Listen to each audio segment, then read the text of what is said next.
O quinto tema do sétimo é Krishna desce e fala à Índia, os 4 pilares do céu. Sempre sob a ótica de que o modelo pirâmide da teoria do ciclo é capaz de fazer previsões. Testei isso com a Petrobras, naqueles textos que eu enviei para eles, como está retratado em minha caderneta de poupança. No caso de ser verdadeiro, estou supondo que Krishna, lá das origens, no celestial, falou à Índia, e agora ele vem repreendê-la, dizendo que a Índia caminhou com os pés dela e com a vontade própria para a toca do lobo. E o lobo vai dilacerar lá.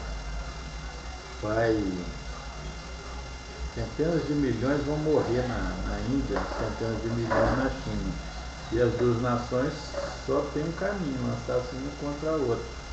Por levada a isso, pela incapacidade dos brahmanes e das lideranças ambiciosas chinesas de ver a armadilha que estava sendo preparada. De um lado, o crescimento exponencial da população, em 1900,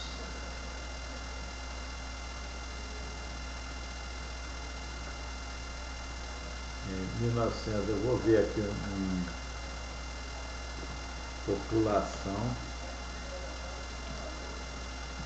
Índia, 300 milhões.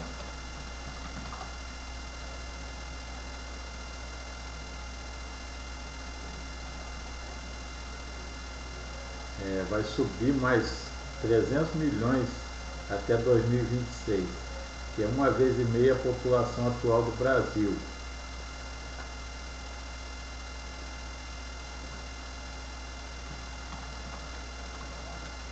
Demografia Índia. Teve uma fase em que eu deveria ter melhor memória, mas não tenho, que a Índia tinha 300 milhões de habitantes e a China 700 milhões, 1 bilhão no total. Agora eles têm 2,6 bilhões e a China vai, de agora, em 13 anos, aumentar 300 milhões, que é 1,5 vezes a carga brasileira, num subcontinente que é muito menor do que o Brasil.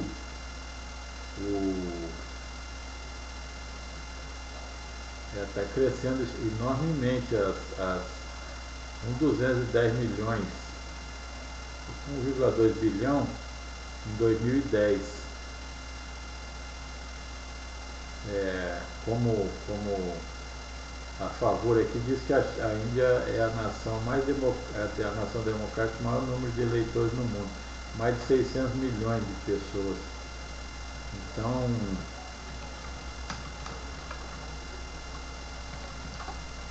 a área é 3,3 milhões, por comparação com a área do Brasil, que é de 8,6 milhões. Então, o PIB foi elevado a 1,873 bilhões, 1,8 trilhões, 1,9 trilhões em 2011. A Índia está num dos BRICS, Brasil, Rússia, Índia e China.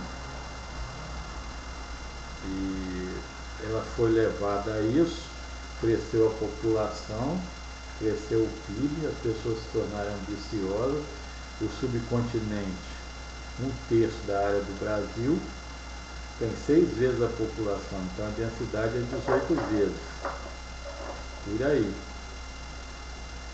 E está destruindo as florestas.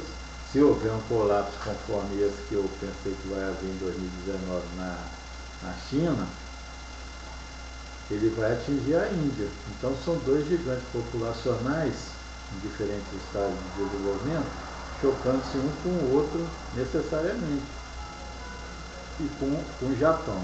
Daí a minha convicção de que os 4 países do Oriente devem instalar novamente os imperadores, a saber, Índia, Japão Rússia, e no centro a China, o império do meio, que aí seria verdadeiramente do meio, como num triângulo, havendo uma bola no centro, que seria a China.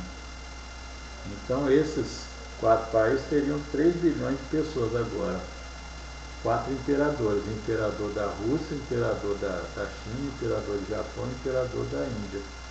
De tal maneira que os países parem de crescer esse ritmo alarmante e possam planejar melhor as suas existências, sem cair nos engodos ocidentais, porque deram sobrevida à população e saúde como devia ser dado. É assim mesmo que tem que proceder, só que numa situação extremamente periclitante de bilhões de pessoas produzindo, infernizando a água, poluindo a água, o ar, a terra e destruindo tudo com excesso de energia, que está sendo extraído de outros países também, tem essa. A China então é uma boca voraz extraindo energia do mundo inteiro e alimentos, agora que ela pode comprar. Essa valorização do ser humano era o que tinha que ser feito, era isso mesmo, mas com pouca gente, com uns 200 a 300 milhões em cada país, de forma as florestas não serem ofendidas, nem os animais, nem nada da vida, nem os primatas, nem nada. Então é preciso que reinstale os 4 impérios, que são esses os pilares do céu. E como forma de ver se os 4 vão colaborar, como eu já disse, não devem instalar nobreza, não deve. São só os imperadores, que são símbolos, eles não vão governar, de tal maneira que a população creia na estabilidade e no progresso lento, corajoso e metódico, progresso até onde o Japão está e além, uma robótica e a informática. E a terceira natureza, do qual os Estados Unidos deve ser o pivô, pelo meu pensamento. Então, isso aqui é eu imaginando que Cristo desceu à terra e falou à Índia: instale um imperador. Quem é esse imperador? Deve ser um descendente de Alexandre, os Gupta. Mas não deve jamais autorizar a volta da nobreza. Não pode. Exceto onde já existe moderadamente no Japão. Eles não devem retornar porque eram exploradores safados do povo. De maneira nenhuma o retorno deles é permitido e eles não têm direito a título nenhum. São novos impérios destinados ao novo planejamento. E aí a Índia é um desses 4 pilares, mas reformada pelo celestial, que